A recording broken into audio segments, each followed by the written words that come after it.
Good morning, everybody. Today we are going to work on 2.4 objective biconditional statements and definitions. Before we start, please make sure you subscribe my channel and leave a comment below. I subscribed. I will reply to your comment personally and thank you so much. So biconditional statement is equivalent to conditional statement and its converse. We have a video 2.3 conditional statement. Please watch that for more detail about the conditional statement, its converse, and 3 or 4 counterexamples, and also counterexample, contrapositive, inverse, and all of those. But right now, since I'm using converse and conditional statement, I'm going to give you notation for it, and make sure that you remember the notation for each one of them. Okay, it's really important. Notations are really good. Conditional statement notation is if P then Q. If and then are the two words that we use. If P then Q. That's exactly how it's going to go in the sentence. For converse, if Q then P, I switch the Q and P. Like P is hypothesis, Q is conclusion. So I'm switching, conclusion goes first and then hypothesis goes second. For the conditional statement, the notation we have is P and these two arrows Q. So how do we read this? P if and only if Q. That's exactly how I'm going to write, the way I'm saying all these notations, okay? So write the given biconditional statement. The biconditional statement should have a if and only if. As a conditional statement, like conditional statement if P then Q. And its converse, which if Q then P. Okay, that's exactly what I'm going to do for this question, for this example. Now, if you pay attention, two angles are supplementary if and only if the sum of their measure is 180 degree. So I'm writing this biconditional into a conditional statement. So I'm going to use my if and then, because that's what we use for converse and conditional statement. I'm going to say if two angles are supplementary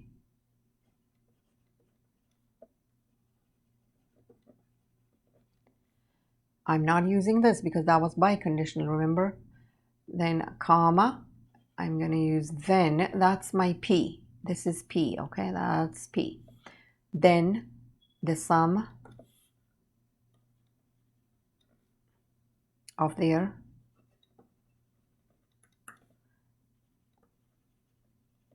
measure is 180 degree. Done. So did you see I used if right there? P, then that's Q. Okay, I should, okay, let me highlight this. Okay, this is if P, then that's exactly how I'm saying the notations, and that's how I'm reading it, and that's how I'm writing it. There you go. Now I write the converse of it. So how do we write a converse of it? We switch Q and P's. So this is my Q. Now remember, anything you start with the if, like the first word is if, like this is going to be if Q then P. Then make sure after if you don't use pronouns. I'm using exactly what I meant by the pronouns, like what is the word for it. So I'm going to say it's converse, then look at this. If two angles are supplementary, so instead of two angles, this is my P, but I have to write my Q first. So I'm going to say if this is my Q first, then the sum of their measure is 180. You know, there is a pronoun that I used for the two angles, right? So I'm going to say for the converse, if the sum of the measure of two angles, you see that, is 180 degrees, comma, then I'm going to write my P is right there. Then two angles, I already talked about two angles, then the angles are supplementary.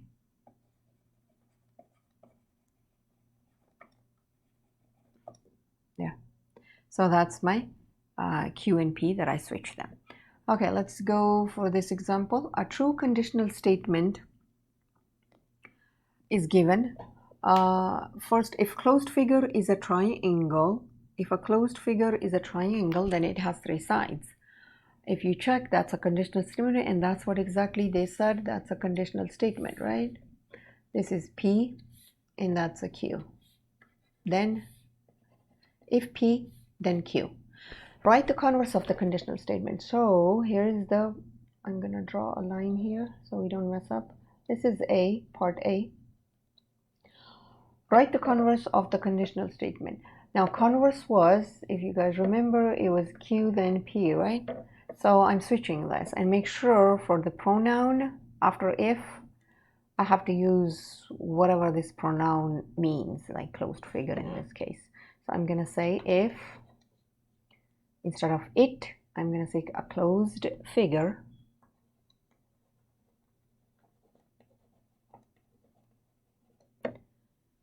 has three sides. The rest of the sentence has three sides, comma. Then I can use a pronoun now, okay? Then it is a triangle.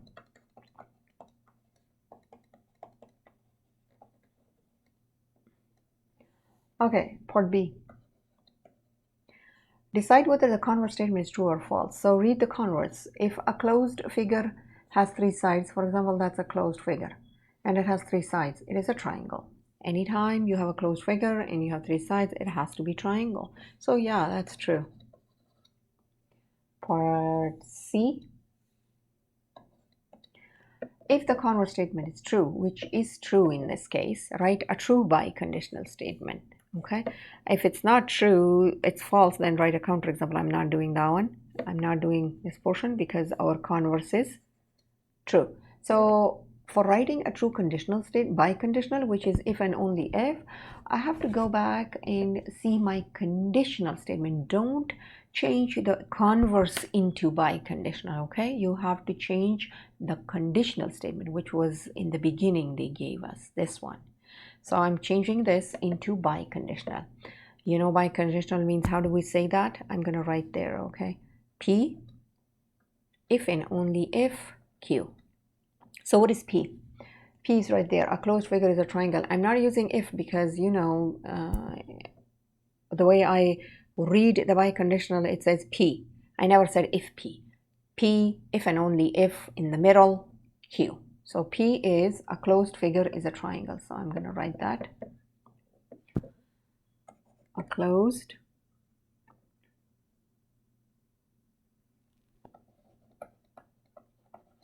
figure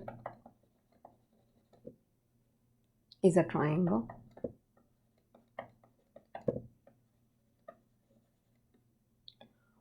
If and only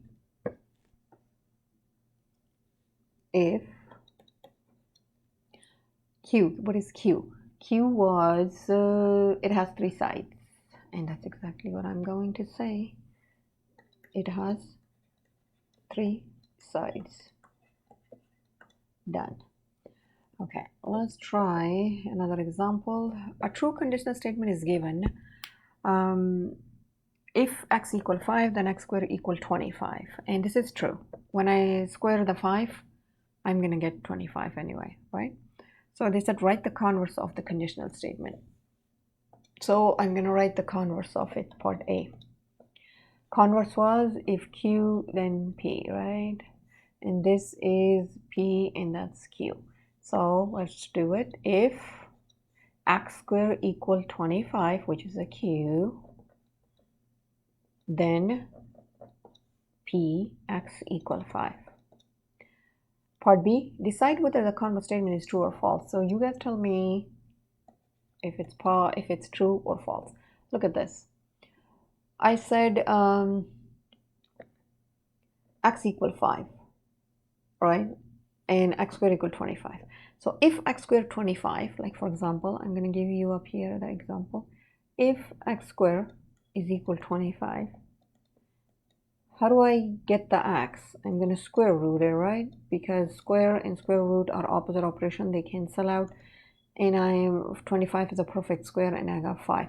But you do know the square root answer is always positive and negative, because negative 5 square is going to give me 25. Positive 5 square is going to give me 25. So my answer is positive and negative 5. So this converse is false, because according to the converse it says I'm getting only 5, but I'm also getting negative 5, right? So that's false. If the converse statement is false, give a counterexample, and that's what I'm going to do to give you a counterexample, part B. And I already give you, this is a counterexample. Well, let me write it down like in words. Okay. If x squared is equal 25, then x may also be negative 5, since negative 5 square is equal, okay, I have to write it,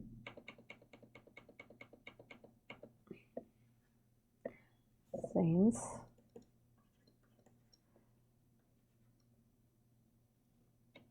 negative 5 squared is equal 25. So that's my counterexample. Like I just explained what I just did over here.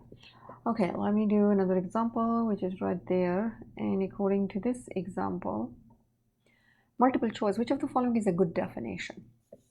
So the question is asking which one is a good definition. What is good definition, by the way? The good definition is when it's reversible. Okay, I just use a nice word, reversible.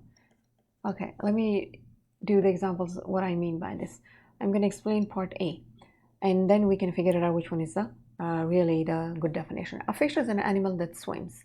So if I reverse this, I would say an animal that swims is a fish.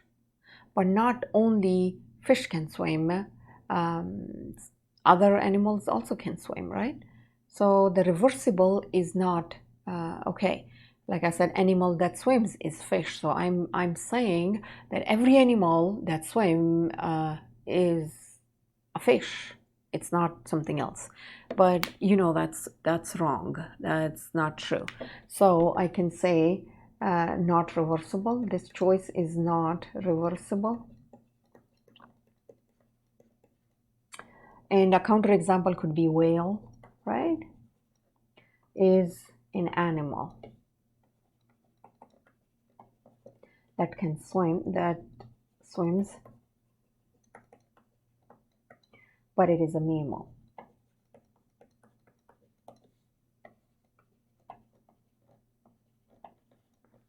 Not a fish, right? So there could be other more animals that can swim, but it doesn't mean every one of them is a fish. Okay, so let's try part B. So this is not a good definition, okay? Part B. Rectangles have 4 corners.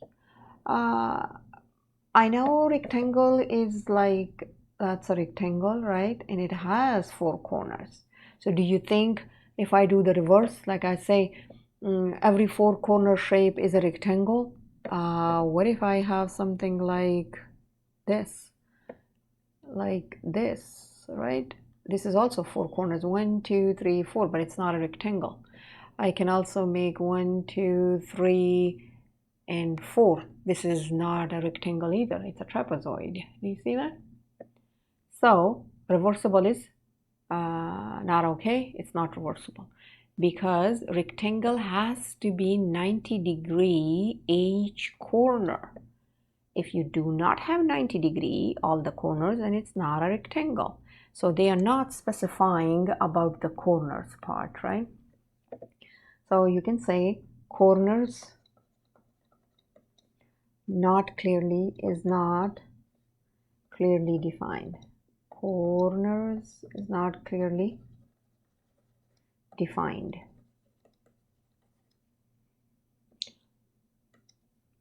Thus, A corner does not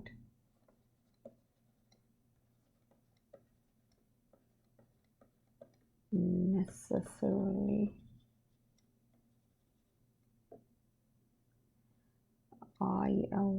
necessarily 90 degree as needed for a rectangle. Okay, let's do part C. Giraffe are animals with very long necks. Do you think giraffe is the only animal that has very long necks? Let's see the reversible. Animal with very long necks are giraffe. Giraffe is not the only animal that has very long necks. Ostrich also has a very long neck. So they are not really precise about the very long part.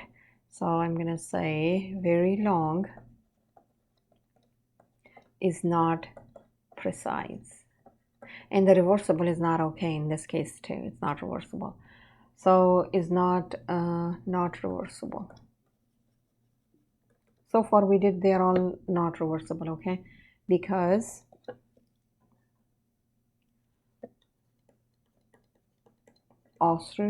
ostriches also have very long necks. Okay, let's go for part D. What is D talking about?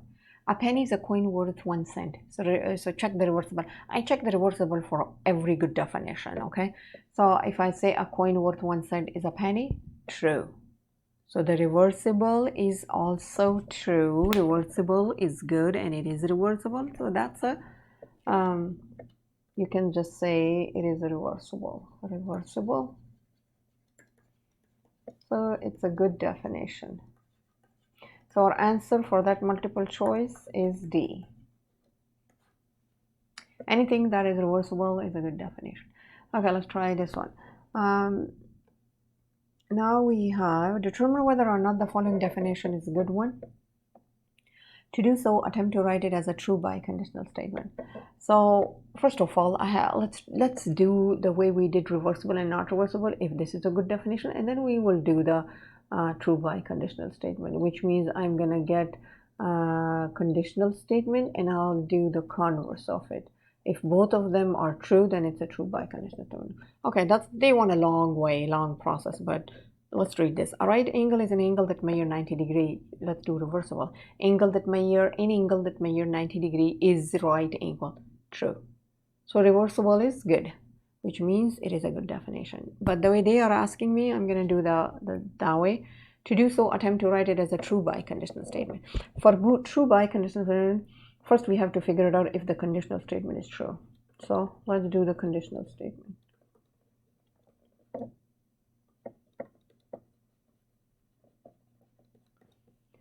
Conditional statement is if right there, if an angle is a right angle,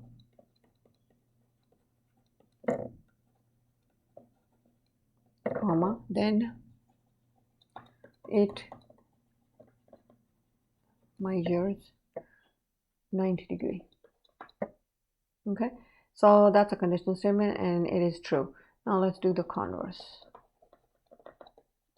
Converse was if Q then P, remember that, okay? So I'm going to switch that. So I'm going to say if, and remember for it I will use, what are we talking about if in an angle?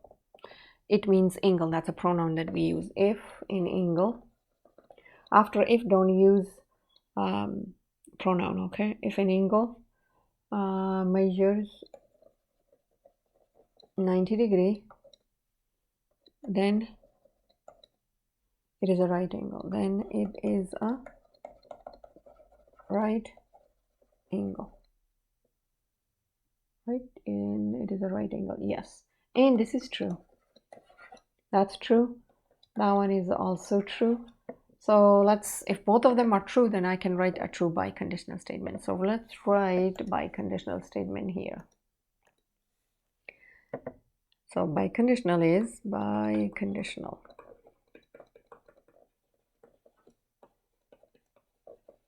Statement. I have an angle is a right angle, is a right angle if and only if it measures 90 degree. Okay, if you remember the biconditional statement, you are making it from using your conditional statement. Don't use a converse. I'm keep saying this over and over. Please don't use converse, use a conditional statement. So according to conditional statement, this is my P, that one was my Q, right? Look at this. If P, then Q. Now for the biconditional statement, since our notation is P, if and only if Q. So what is P? P is this one. I'm not using if. An angle is a right angle. An angle is a right angle. Then I'm going to use if and only if, which is, okay, let's use a different color. P right there. This thing means right there. If and only if. Then Q. What was Q? Q was it measures 90 degree. It measures 90 degree. It's not that hard, guys. If you have any questions, please comment below. I will help you out. Subscribe and like my lessons. Thank you so much. Bye.